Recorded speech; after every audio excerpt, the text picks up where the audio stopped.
I basically channel billions of dollars into the Bitcoin ecosystem, Tom, from investors that don't understand Bitcoin. That's how we outperform Bitcoin. And that's why we're more volatile than Bitcoin, because we took the volatility away from the fixed income investors that didn't want it, and we gave it to equity investors and derivative investors that need it. This is the world's first perfect money. That's Bitcoin, the asset, and Bitcoin, the network, is the greatest global open capital network in the world. You can't trade dollar bills today for dollar bills in the future and make money off of that. So what I guess it's akin to being you're in a crowd and everybody starts surging toward an exit. You're going to go with them, or you're going to get trampled, or you get caught up in the crowd, and that's a dynamic. But to be clear, that's not what I endorse. What I would say is Bitcoin is the first perfect money, the first monetary instrument in the history of the world that is a properly engineered store of value. The second best money is gold, and the second best money has a half-life of 30 years, and the first best money has a half-life of forever. And so the first best is so much better. Of course, intelligent physicists, economists that understand physics, or capitalists that understand physics are going to discover that. And as they discover that, they're going to buy it and build an industry around it and recapitalize on it. And they're going to draw concentric circles of other investors I basically channel billions of dollars into the Bitcoin ecosystem, Tom, from investors that don't understand Bitcoin. They just want to do convertible arbitrage, or they want to do option trading. There are a lot of people that hate Bitcoin, and they come into the ecosystem because they just want to short my stock. So they short my stock and buy Bitcoin and create demand for Bitcoin, you see. So those are all secondary and tertiary investors. They have capital, they have money, and they want to play some game, whether it's short, long, trading, fixed income. People that have bought my bonds and they just wanted interest on the bonds, and they indirectly funded Bitcoin. So my company is an actor to recruit other investors. Anybody else in the ecosystem is recruiting other investors. But the fundamental physics of this equation is this is the world's first perfect money. That's Bitcoin, the asset, and Bitcoin, the network, is the greatest global open capital network in the world. It is free digital capital, 24/7, 365. 1,500 crypto exchanges are plugged into it, and it is the number one source of credit, and capital access everywhere in the world right now. And so that's why it is performing. That's why it's attracting capital. What you've done with MicroStrategy, I think, is really fascinating. Let me explain it in a simplistic way. Tell me if this is accurate. What you guys have done is essentially replicate the financial markets with Bitcoin, which was, at least for a while, completely out of reach of institutional investors. So you could do calls, puts, bonds, like all kinds of financial instruments, but all with Bitcoin as the essential element. We issue securities backed by Bitcoin, and the $500 trillion capital market I'm referring to, they have to buy securities. They need regulated options. They need regulated derivatives. They need regulated equity, or they need regulated fixed income securities. That means it has to come from a publicly traded, regulated company like MicroStrategy. And we are unique because we were the first company to build a large pool of Bitcoin as collateral. So if you actually accumulate $40 billion of Bitcoin, then you can issue these tranches of high performance equity or low risk fixed income instruments. And then all of the other traders, they can construct all of their various trades and all their derivatives based on those instruments. And they can do it on the NASDAQ or the CME or the New York Stock Exchange from their compliant institutions, and they could not buy Bitcoin, and they cannot trade on crypto exchanges. They can't trade on Durabit or Binance, and they can't trade offshore, and they can't hold the underlying commodity, either because it's illegal or because it's against their charter, and they promised their executives, their board of directors, and their limited partners and investors that they would only trade public company equity, options, fixed income, convertible bonds. So that's what they do. That's what they need in order to function. And what we do is we convert crypto capital, crude crypto capital, we convert it into refined traditional securities.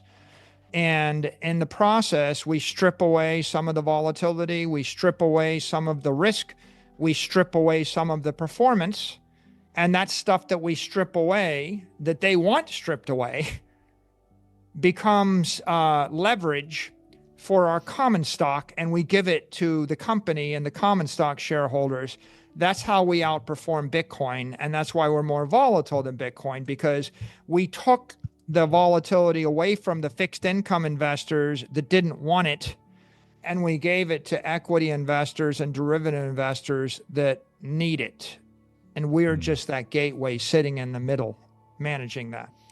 You just made a presentation to Microsoft to get them to recapitalize using Bitcoin, and they voted against it. So was 0.55% of people were for it.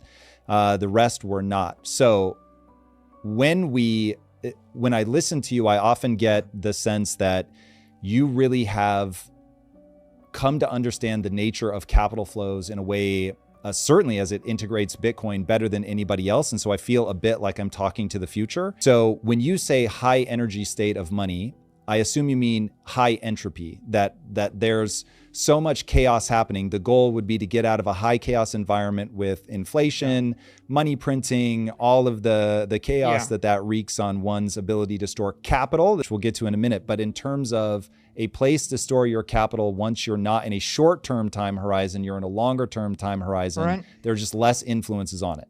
Just in the same way that there are bonds of water, there's sort of bonds of narrative about where one should be preserving their capital. And of course, people are still going to preserve their capital in buildings and in art to some extent. And so the siphon becomes, everyone will see over time that by moving out of this chaotic state where there's inflation, et cetera, down into the low energy state of Bitcoin where there is not, that over time, you will approximate, and I don't think you would ever say 100%, but just for simplicity, you will approximate 100% of that long-term store of value capital going to the most efficient, highest return place. And as of today, there's nothing even close to Bitcoin. I think I would liken it to, well, I mean, all the water's in the lake, and all I got to do is carve a channel and the water's going to flow downhill. And why? Because that's just the law of physics. If I took all your money, like, I don't know, how much of your money do you have stored in a bank in Africa right now, Tom? What percentage Zero. of your wealth?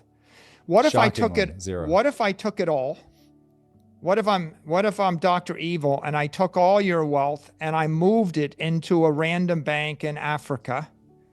And then I said, hey, April Fool's, Tom, I moved your money here, but here's the key. You can leave it there or you can move it back to the US. Would you leave it there or might you move it back? I would be moving it back. Yeah, but so would I have to force you to move it back? I mean, wouldn't there be a natural tendency on your part to move the money to a place where you feel more secure with the money? Like, human nature is such that there's a lot of people in the world. Do you know that if you went to China and you gave everybody in China the option to move their money to the US, not all of them would, but a lot would, enough so that the Chinese government makes it illegal to do so. Right? The reason there are capital controls, there's a limit of $50,000 a year, is because if people could, they would.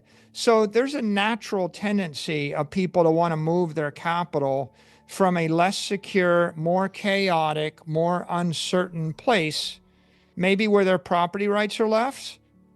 I mean, you remember remember in Cuba when the boat people, when everybody wanted to leave Cuba and come to Florida, right? People generally want to move from the less secure to the more secure place. They want to move their person, they want to move their money, etc. It's human nature. I think if we come to this siphon analogy, well, there's just so much energy that gets released when you move from an uncertain, unsafe environment to a more certain, safer, more sound environment. That sometimes you don't have to convince people. Like, for example, a lot of times, if the head of the household could leave a war zone, don't you think they'd bring their entire family with them? Like, the kids might not want to go. My dad made me go to places I didn't want to go. You know why? When I was growing up, because his job. You know, how many children go to a place they don't want to go because their parents get a job? They're chasing money, Tom. So people, why did everybody come to the New World? Money. Everybody comes up with different ideas. It was all about property rights, and property rights was money. That's why the DuPonts came. That's why everybody came. So generally, you will find, why did people go west? Money. They went west for land. They went less west for property. So if you come back to MicroStrategy stock, well, MicroStrategy capitalized on Bitcoin, and our stock started working. So people started buying the stock, and it was volatile. Well, it's so volatile that we have $100 billion options market that's formed on top of our stock. So our company went from $1 billion market cap to $100 billion market cap in 4 years. Our options market went from zero to $100 billion in 4 years. Our volatility went from 20 or 15, very low vol, to 120. Okay, you can look at that as a negative or a positive, but here's the positive. 120 is like hot money. It's like fast RPM. It's only risk if the volatility comes from doing risky things, if it comes from gambling or doing stupid things. If I go into a casino and I play a game where the odds are against me and I'm winning, well, I'm also going to be volatile, but I'm volatile by taking risk, maybe stupid risk.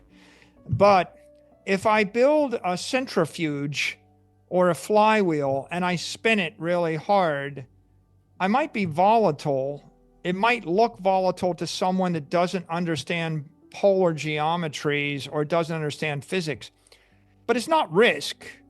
It's just a machine that's creating motion or kinetic energy. So when MicroStrategy created that 120 vol, and to be clear for your listeners, to put that in perspective, if you stacked up all of the S&P 500 companies, 120 vol would mean you're the number one most volatile company in the S&P index. We're oscillating, and maybe in an unpredictable way. It's like, like if I do this with a piece of balsa wood, it's like a kid's propeller toy, like it's a little toy, maybe those things that scare away the mosquitoes at your tropical barbecue. If I do this with a 5-pound weight, it's a weapon or a weed eater or a lawnmower or something, right? I mean, it's a piece of farm machinery. If I do this with $40 billion, it's a turbine. It might move your jet across the Atlantic Ocean, right? There's 15,000 pounds of thrust in a jet engine. You have $1 million in the bank. Well, with zero volatility, you can probably get paid SOFR. So you're getting paid 4% to take the risk of holding dollars in the bank. 4%. When you hold that money in the S&P index with the volatility of the VIX or 15, you might get paid 12 to 15% interest to take the risk of holding one share of SPY, the index. When you hold a share of Bitcoin via IBIT or a Bitcoin, the volatility is 60. You might get paid 70%, 80% to hold that $1 million in Bitcoin. And you're taking the downside risk, but you're getting paid that call rate. When you hold a share of MicroStrategy, if you were holding $1 million of MicroStrategy and you were selling the calls at the market with 120 vol, you could get paid 200% annual interest. You might not even know what it is. Like, you don't know what Bitcoin is. You don't know what MicroStrategy does. All you know is that if it's not going to zero in the next 12 months, someone will pay you 200% interest.